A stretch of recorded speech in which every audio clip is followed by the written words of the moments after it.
Hi, my name is Katie Kromick. I'm one of the instructors for Design Thinking for Social Innovation, along with Todd Ferry and Abby Croman.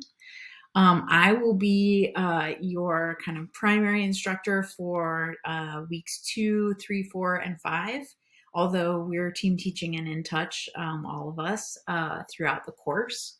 I will be available for office hours every Wednesday throughout the course from 11 to 12.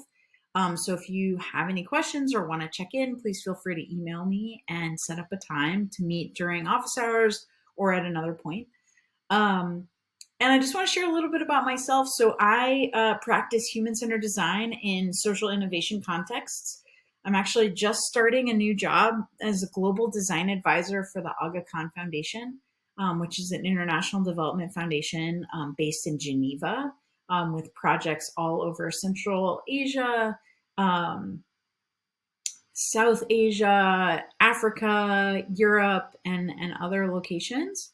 And I will be leading their initiative at around trying to incorporate specifically human-centered design into their larger innovation portfolio in different contexts and around different projects. I started my career actually as a classroom teacher and was working on these different on the edges of the K-12 system, trying to make improvements and make change for kids, and creating impactful learning experiences that are connected to the real world. And eventually I got connected with a group of people at the Stanford University Design Institute who were working on using the tools of professional designers to improve the K-12 system. And I got a job there, and I learned on the job all about design thinking and human-centered design and how to use it to, again, improve outcomes in complex systems. My partner is an academic, and I've kind of followed her around the country. We lived in Dallas for a while. We've been in Portland now for 3 years, and I'm really excited to be teaching at Portland State.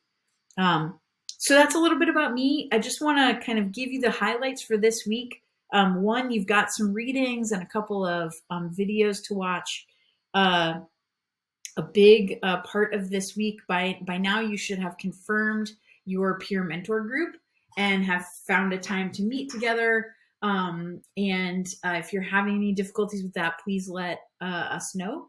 And then getting oriented to mural, which I'm going to talk about in the lecture. It's kind of the second half of the lecture. You should have a link to a spreadsheet with a link to the mural that's for your work this quarter. And that's going to be the way that you do some of the design work for kind of the first part of the class.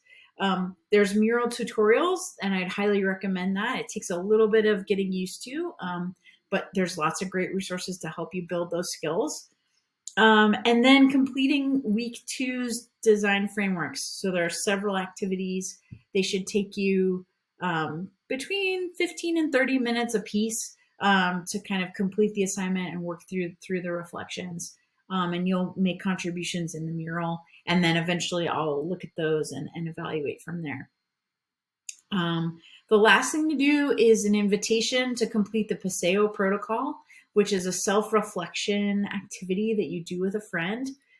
It's a personal activity, so I'm not going to ask you to turn it in, but it is a great opportunity to reflect on your own identity, your perspectives, where you're coming from in your life, and how those might come into your design work, both as strong points of view and also potentially as blind spots.